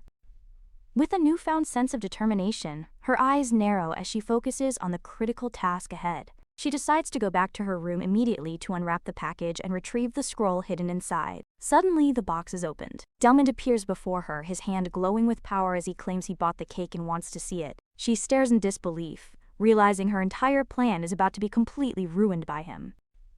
The twins exclaim how delicious the cake looks, asking to eat it. Delmond smoothly states he bought it for Miss Pearl, but insists they must all share it together, wrapping an arm around her. She realizes he must be doing this on purpose, putting her in an impossible position. Refusing now would only make her look guilty. Now seated in the lounge, Delmond gestures towards the cake with a smug look, insisting that she cut it first. She nervously holds the knife, wondering why he's so insistent on sharing this specific cake with her. Her mind races as she tries to understand his motive. Is it merely a coincidence that he chose this exact moment to interfere, or does he know something more? The timing feels far too perfect to be just an accident. His intense, knowing gaze sends a chill down her spine, making her question everything. Could he already suspect her true intentions? His smirk suggests he's playing a game, and she's just a pawn. Mutiara knows the information is hidden somewhere inside this cake, but she has no idea where. She carefully probes her slice, wondering if it's in the frosting, cream, or even the strawberries, but finds nothing. She watches him closely as he eats his slice of cake. He chews calmly, giving no indication that he's found anything unusual inside. As she cuts another slice, Delmond breaks the tense silence. He begins to speak casually, mentioning a rumor he heard about high-level intelligence agents. He continues, explaining how these agents hide microfilms or paper inside their food to exchange information. Every word is a thinly veiled accusation, aimed directly at her, confirming he knows exactly what she's doing. She's completely stunned by his directness, unable to tell if this is a real showdown or just a cruel joke. She quickly composes herself, feigning amusement to hide her rising panic. She coolly asks if he got that idea from watching a movie. Turning the tables, she offers him a spoonful of her cake with a confident smile. She challenges him to find any secrets, knowing she already checked this part with her fork and found absolutely nothing. He stares at the spoon. He accepts her bold challenge. As he pulls the spoon away, a single sharp fang is briefly visible, a chilling reminder of the demon from her dream. He smiles, commenting on how sweet it is, with a look that suggests he's not just talking about the cake. His comment and the sight of his fang send a jolt of shock through her, triggering a vivid flashback to the demonic dream where he bit her neck, blurring reality with the nightmare. She scolds herself for letting her mind wander at such a critical moment, realizing now is not the time to be distracted. As time ticks by, most of the cake has been eaten, yet the information is still nowhere to be found. She realizes it must be hidden in the remaining part, with the strawberries being the most likely location. Playing her part, she sweetly asks if she can have the rest of the cake, claiming she really likes the flavor. Delman looks at her with amusement and agrees, saying of course she can. Just as she thinks she's won, he completely shatters her plan with 3 simple words. I'll feed you. She is completely flabbergasted by this. He picks up the large strawberry with his fork, his eyes glinting as he suggests her secret might be hidden right there. He then places the strawberry between his lips, holding her gaze as he commands her to come to him. She hesitates, frozen in place. He stands and moves closer. She panics, knowing the crucial information must be hidden in that very strawberry he now holds captive. She makes a desperate move. But he's faster, grabbing her hands and pulling her close before she can even touch the strawberry. He leans in, the strawberry still held between his lips, his gaze intense and unwavering. She's trapped, her heart pounding as the space between them vanishes, the tension becoming almost unbearable.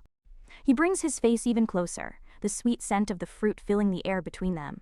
With no other choice, she closes her eyes and leans forward, taking a bite of the strawberry. Then she headbutts him hard. He stumbles back, impressed by her strength and noting how fast she always is when she runs away. Later that night, Mutiara pores over a map in her study, the scroll of information now safely in her possession. She meticulously traces the routes, searching for any clue that will lead her to Black Jade. The newly acquired information reveals several places where Black Jade was spotted over the last month. This gives her a concrete set of locations where her brother might have stayed, finally providing a real direction for her mission. With a clear plan to investigate each location, a wave of relief washes over her. She feels she can finally sleep peacefully, knowing she's one step closer to her goal. But just as she is about to drift off, a horrifying thought suddenly strikes her. She realizes that falling asleep means she might have that terrifying nightmare again, the one that felt so much like an erotic dream. She wonders if the dream was triggered by Delman's rude and aggressive behavior toward her earlier. The memory of his bite still feels unnervingly real, leaving her deeply unsettled and confused. The memory of his close-up posture today, especially during the strawberry incident, only intensifies her anxiety. She shivers, realizing she absolutely cannot fall asleep and risk facing that dream again. She gets out of bed. Deciding to stay awake at all costs, she returns to her desk to continue working. Despite her best efforts to fight it, exhaustion eventually wins, and she finally falls asleep. Sometime later, Delman finds her asleep in the study. He gently lifts her into his arms, his expression unreadable as he carries her through the moonlit manor, her safety now in his hands. He gently places her onto the bed, ensuring she is comfortable. As she sleeps soundly, completely unaware of his presence, he watches over her, his golden eyes reflecting a mix of concern and calculation as he carefully considers his next move. He stands watch in the moonlit room, a deep concern etched on his face. He knows that if her spirit breaks and she becomes apathetic, it will directly and negatively affect his own magic, linking their fates inextricably together. The next day, Mutiara presents her findings, starting with Luke, a thermal paradise located at the foot of snowy mountains. This spa resort, situated just north of the City of Desire, is described as the heart of the hot springs. She explains that this beautiful resort is one of the places Black Jade visited this month, a key lead she finally uncovered among a pile of advertising brochures. She presents this information to Delman's subordinates, proposing her next move. As they discuss the plan, one of the twins announces they've just received tickets for a brand new luxury train. The other subordinate clarifies, asking if they're referring to the stack of VIP tickets that Opal conveniently sent over. The brochure advertises the brand new luxury train as a magnificent mobile palace, promising an experience of unparalleled comfort and elegance. The interior of the dining car is exquisitely decorated, evoking a sense of old-world glamour and adventure. It's presented as a tribute to extraordinary exploration, an idea that leaves Mutiara and the twins completely impressed and excited. Mutiara excitedly suggests they all go together. However, the men are wary, revealing Opal claimed the tickets were an apology, while denying any knowledge of Black Jade's collusion. They suspect it's a trap and doubt Delmond will agree. Mutiara looks disappointed, assuming her plan is rejected. But then, a voice declares that going together is perfect. Delmond closes his book, accepting the plan, leaving Mutiara completely shocked by his sudden agreement. Delman reveals there's a condition to his agreement. He presents a small, elegant jewelry box, telling her she must wear what's inside. She hesitantly takes the box from his gloved hand, her expression filled with suspicion and uncertainty. Inside the box is a simple yet elegant black choker with a single pearl pendant. He calls it a little gift designed just for her. He then issues his ultimatum: wear it and they'll go to the hot springs. She weighs her options, her expression grim. She decides that as long as it gets her closer to finding her brother, she'll follow his instructions for now. He leads her to a mirror and fastens the choker around her neck. He leans in close, whispering that it suits her perfectly and tells her not to move, his hand resting possessively on her shoulder. She instinctively reaches for the choker, complaining that it feels uncomfortably tight around her neck. He reassures her, explaining that once it adjusts to her body temperature, the velvet lining will soften. She remains suspicious, asking about the buckle and whether she can remove the choker by herself. He doesn't answer her directly. Instead, he runs his hand along the back of her neck, explaining that it's a unique safety buckle. He then delivers the chilling truth: he is the only one who can ever open it. He looms over her, his presence both menacing and protective. He tells her not to worry about comfort, his words doing little to ease the tension coiling in her stomach. He promises it will fit her perfectly, just like a second skin, a beautiful cage she can't escape. Later, back in her room, she inspects the choker with a magnifying glass. She finds no cameras or GPS devices, yet it remains impossible for her to remove, leaving her completely baffled by its mechanism. She tries to push the worry from her mind, knowing she slept poorly last night. She can't let this stress continue, as it will surely affect her performance and jeopardize her mission. Knowing she's leaving for the hot springs soon, she resigns herself to the fact that she needs rest. As she falls asleep, she's pulled back into the familiar, terrifying dreamscape where a hand reaches out for her. And in the darkness of the dream, the true purpose of the choker is revealed through a chilling whisper. It is not a gift, but a tether. Wherever she goes, he will always know. In her dream, the demon holds her tightly, his grip possessive as crimson ribbons bind them together in a cosmic void. She is trapped in this intoxicating nightmare, unable to break free from his powerful, intimate embrace. A voice echoes in the darkness, confirming her deepest fears. The choker is a leash, ensuring she can never truly escape him again. Meanwhile, back in the waking world, Delman descends the grand staircase in the dead of night, the manor silent around him. As he reaches the bottom of the stairs, a familiar voice calls out his name, stopping him in his tracks. It's Bort, who questions his master's intentions. He points out that the trip isn't just for Pearl's sake, reminding Delman that he knows very well it was Opal who provided the tickets, hinting at a potential trap. Delman smirks, his expression confident and cunning. He counters Bort's concern by asking if he checked the passenger list during the day. As a book floats into his hand, his demonic power flares to life, horns emerging from his hair. He reveals his true motive. One of his biggest clients is also on that train. He explains that this client is waiting for him to redeem his soul, as the contract between them has finally expired. The day of the trip arrives, and the twins are absolutely thrilled by the brand new luxury train. They lean out the window, shouting with excitement as the lush green landscape blurs past them at an incredible speed. The train, named the Gemstone, is a masterpiece designed by the famed creator of mobile palaces, Mr. Lin Gay. It promises a faster, more comfortable, and luxurious journey for all of its passengers. Inside, they find the train even has its own adorable mascot distributing souvenirs to the passengers. Mutiara sips her tea, but she's deeply troubled by the recurring nightmare she had again last night. A crew member approaches Delmond, informing him that their VIP journey is about to begin. The tour showcases the train's 5-star dining car, which serves local specialties against scenic landscapes. The private bedroom suites are described as mobile palaces, complete with top-quality bedding to ensure a restful journey.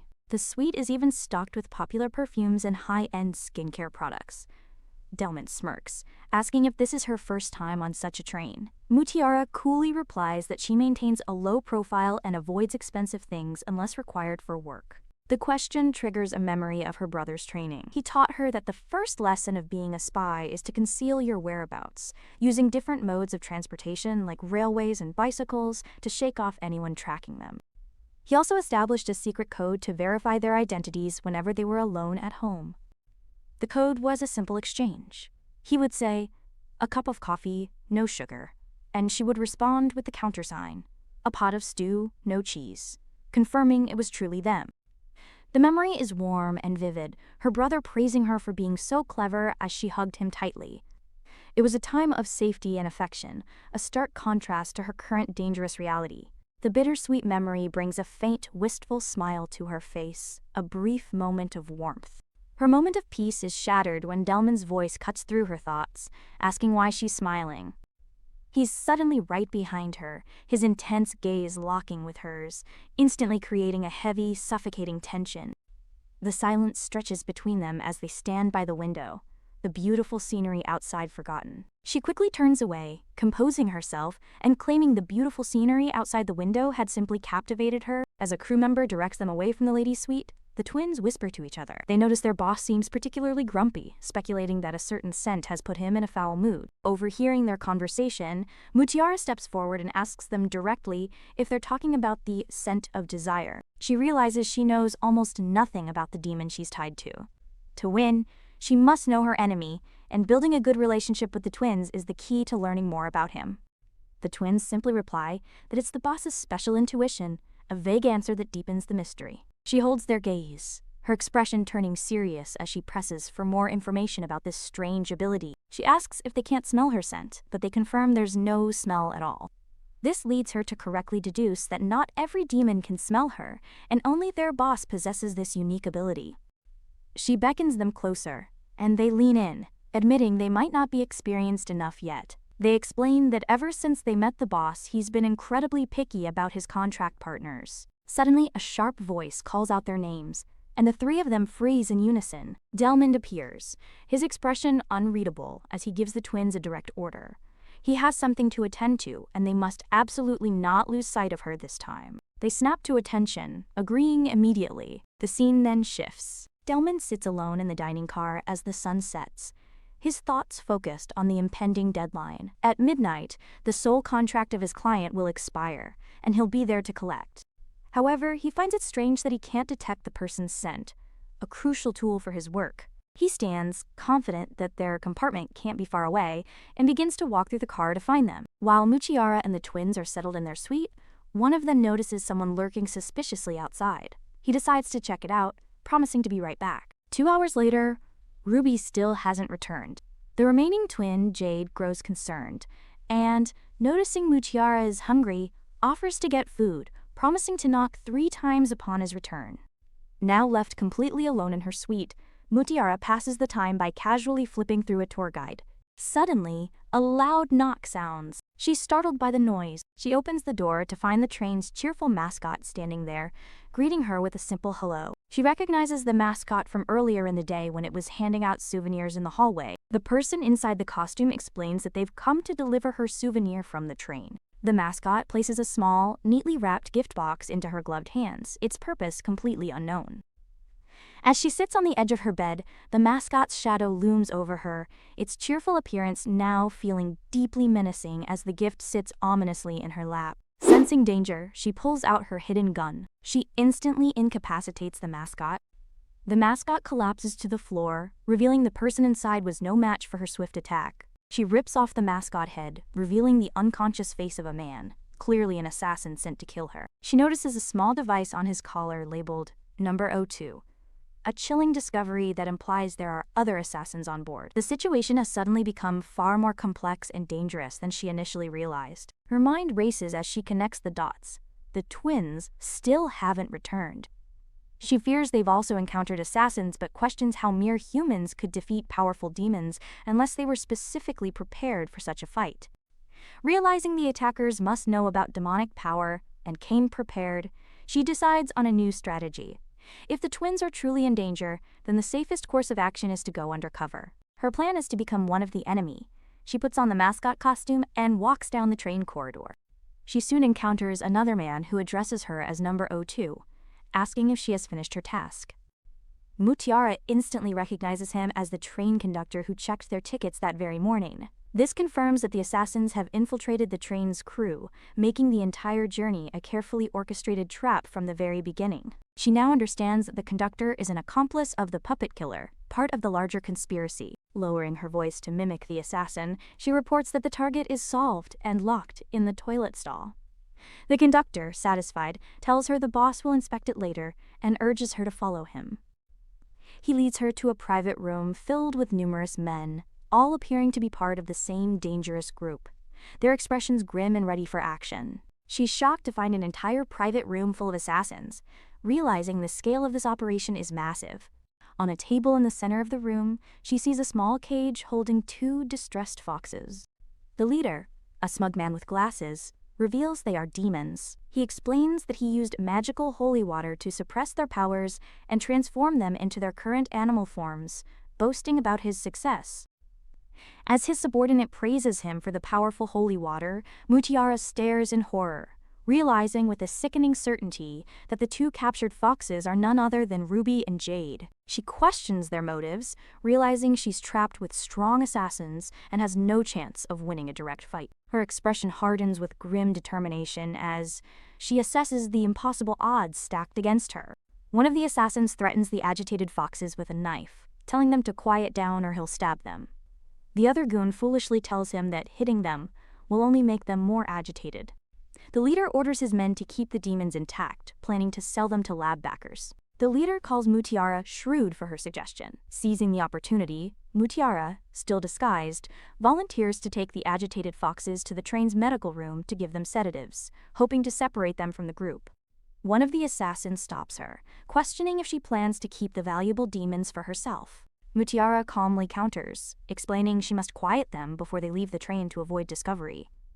She argues they wouldn't want such rare items found.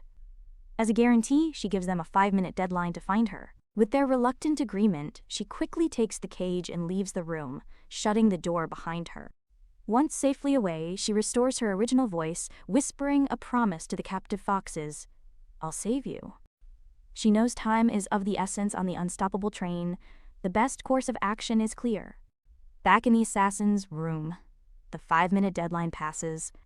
The leader and the conductor grow suspicious when number 02 hasn't returned, noting that the real assassin is always punctual. This delay makes them realize something is terribly wrong. The conductor kicks down the bathroom door, discovering the real number 02 locked inside, unconscious. The horrifying truth dawns on them. The person they just saw in the mascot costume was their target, the woman in disguise. The assassins scramble, ordered to search for her immediately. The boss's order is clear, but their panic is evident. The boss's order echoes through the train. Catch her before midnight. The assassins immediately begin a frantic, train-wide manhunt, checking every compartment and corner as they race against the clock to find their target. The narrow corridors are filled with the chaos of the search as assassins, disguised as crew, rush past unsuspecting passengers. The entire train has become a hunting ground, with Mutiara as the sole prey. Meanwhile, Mutiara, now disguised as a staff member, is stopped by the conductor. He asks which area she's responsible for, and she coolly replies, "Area E," hoping her bluff will hold. Her bluff fails. The conductor points out that Area E doesn't provide meals at this time, a clear violation of procedure. Cornered, Mutiara quickly claims she's new to cover her mistake, but the suspicion in his eyes grows. Her cover is blown. The conductor sees through her disguise and immediately shouts, alerting everyone that he's found her. With no time to waste, Mutiara leaps over the service cart, sending it crashing into her pursuer. She simultaneously releases the caged foxes, creating a chaotic diversion as they scamper away. The corridor immediately floods with assassins, all brandishing knives and swarming towards her with deadly intent. She is completely surrounded, with the freed foxes still by her side and nowhere left to run. Trapped and hopelessly outnumbered by the horde of killers, she closes her eyes, a single thought of defeat echoing in her mind. It's over. Just as the assassins are about to strike, a massive, fiery force erupts from behind her. It tears through the attackers in a blur of raw power, sending them flying with screams of agony as it carves a path of destruction. She opens her eyes in utter shock, completely stunned by the sudden and violent intervention that just saved her life. A furious voice cuts through the chaos, radiating pure rage and possessive power over the carnage. Delman stands behind her, a formidable shield against the chaos. His hand rests possessively on her waist, pulling her back as fiery energy swirls around them, a clear warning to anyone who dares approach. His voice is deceptively calm, a chilling promise of the brutal fate that now awaits the assassins. I hope you enjoyed today's story as much as I did. I would appreciate every like and comment, and I look forward to seeing you in the next video. If you still have the day ahead of you, I wish you a wonderful rest of the day, and if you are tucked up in bed and going to sleep, I wish you sweet dreams. Bye-bye.